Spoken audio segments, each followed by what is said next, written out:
Hi everybody, just a quick video channel update really. I have been on a short hiatus, a short holiday last week. Very fortunate to get to the island of Cyprus for the first time. It was a summer holiday, but of course whenever there's an opportunity to maybe try and take in some history, I will. And there is a lot to offer on the island. I was only there for a week, so had very limited time, but in a nutshell, there is a lot of Byzantine history there. At Kantara, St. Hilarion, you've got castles there, and there's also a fortress at Paphos where I was staying, so I was able to take a little bit of that in. Certainly wasn't able to go in it itself, but was able to get some pictures from the outside. And you know, a beautiful building for its age. A little bit of history of the building itself. It was originally built, I believe, by the Order of St.John, the Knights Hospitallers, and then the Western Frankish Tower is what you can visit today. It was had some Venetian additions to it in 1592 when it was restored by the Ottomans, who'd taken over control of it. Prior to that, it also resisted things such as Genoese invasions in 1373 and the Mamluks in 1426. So it's seen a lot of history. Prior to or from the 1592 right through to the British occupation in 1878, the Turkish or Ottoman Empire troops would have had 100 men in the fort, 12 cannon when appropriate, and so yeah, quite a nice thing to see. I also wanted to try and get to one of the very rare Crusader castles at Colossae, but just didn't get the time to do that, so hoping if I visit again to get up the coast towards Limassol and see that, which I believe you can actually go inside as well, which should be interesting. History is a big thing in terms of the Byzantine era in Cyprus, as well as Greek mythology and even Roman history as well, so there's an awful lot of things to see and do. Visited some of the Roman remains in Paphos, which got some amazing mosaics with Roman and Greek history in there, and of course the Cypriot Civil War starting in 1974, and it's still in effect, although there's obviously it's peaceful and that there's a buffer zone manned by UN troops.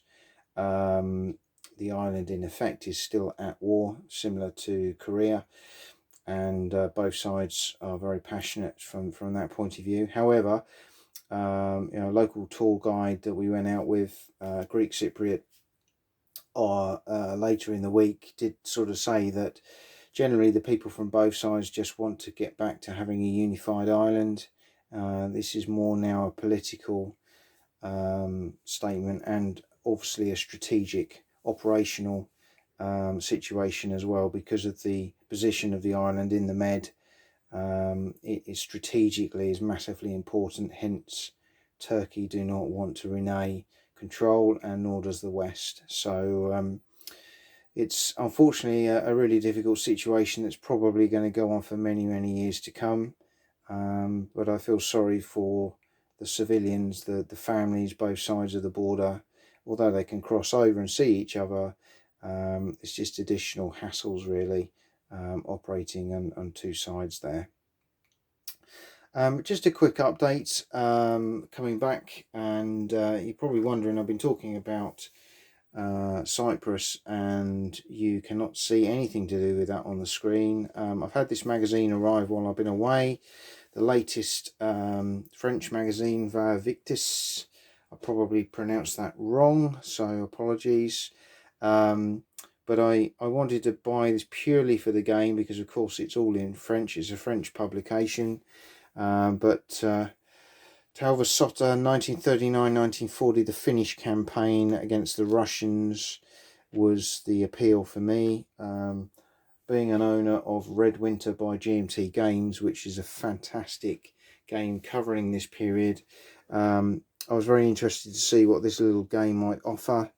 The rules are in French, but you can print off, as I have here, a PDF copy of English version. I haven't had a read through yet, but you get a nice, again, a nice map, not too big.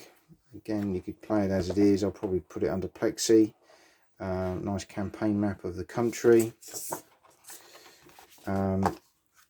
Lovely artwork. These are the French rules and scenarios, which are obviously the version I've now printed out myself. But you can see they're nicely produced. And then you've got the counters. So just zoom those in. These are the reverse sides. Quite nicely detailed. Good quality.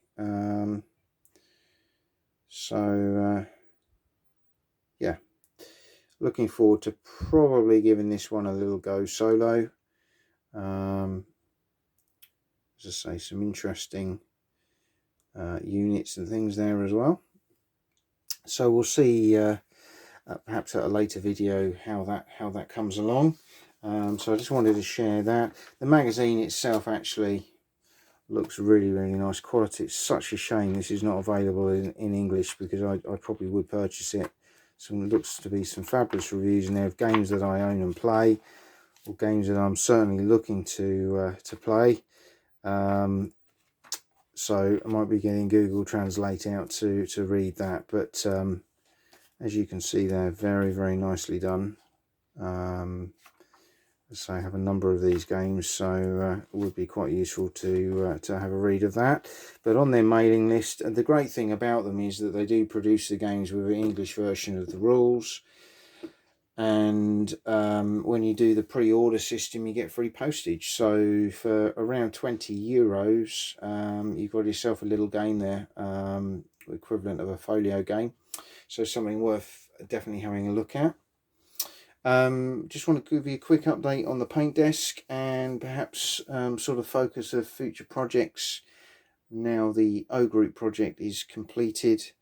Just been tidying up a few other bits and pieces. I've got some last bits of my 6mm Montrose English Civil War army to finish off, and then my focus really is going to turn to one of two things, so I'm just going to cover that off to round up this week's short video update.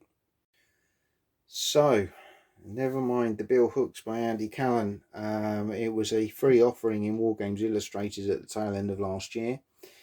I haven't actually had it out on the table yet, but it really did tickle my fancy. I loved the rules, having read through them various times, bought some of the tokens, etc. that are available, and fully aware that a fully fledged published edition with lots of extra periods covered, new rules errata, etc., all included, is due out very soon, and that probably will be one on my purchase list. But I have started to collect some figures here. These ones I haven't painted myself, but these ones I have. I've started building up all of these. It's just a little taster. You can see I haven't flocked or completed the bases for a lot of them as yet. That is the next job, but I have been quite busy using Foundry, the 3-colour system with these mainly, but hoping to sort of share a bit more of my aspirations and what I'm trying to achieve with this in future videos. But that is my main project on the paint desk at the moment. Looking closely at the pending launch of Strength and Honor by Mark Backhouse.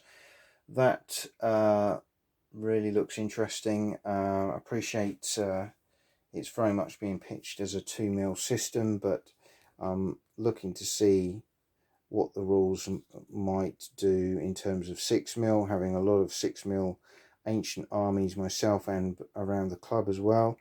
But certainly like some of the things I'm hearing coming out from Mark in terms of the nuances of the system itself.